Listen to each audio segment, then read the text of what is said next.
In order to open a new charter school, you have to be approved by an official agency. And sometimes that agency is part of the same public school system that will be competing to attract students with the new charter. It's like allowing athletes to eliminate certain players from the opposing team.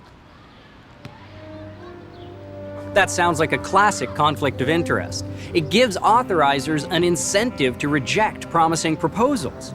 But surely that doesn't happen in practice.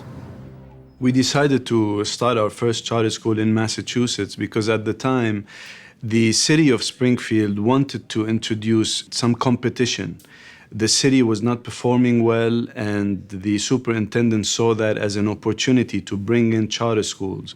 We were selected to take over the second lowest performing school in the district.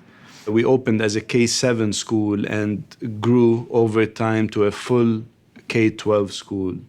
And we graduated our first senior class in 2001. And since then, we have been sending kids off with 100% college acceptance rates.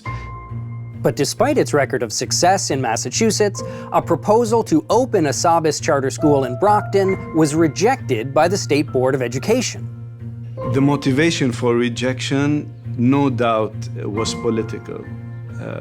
We learned the hard way that in the charter movement, politics is very much part of the process.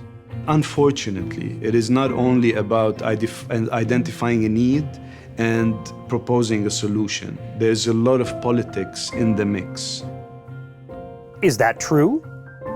A good person to ask is Basan Nemberko, because a few years before he acknowledged that SABIS has a good educational model, he successfully campaigned to stop their proposed charter school from opening in his district.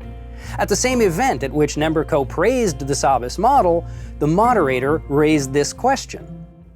Why wasn't SABIS good enough for Brockton, whenever that was, 5 years or so ago? Why wasn't it good enough? Why wasn't that good enough for you to support them to come to Brockton?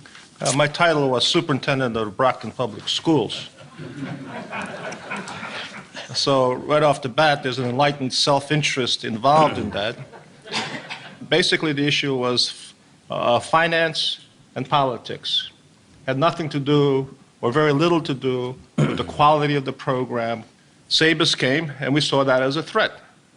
Simply a financial threat to us. If it took money away from us, which was about $4 or $5 million based upon that, our progress would have been substantially affected. So my job, defending the Brockton Public Schools, as a superintendent, was to do whatever I could to stop that particular threat at that particular time. So we mounted a very good political campaign.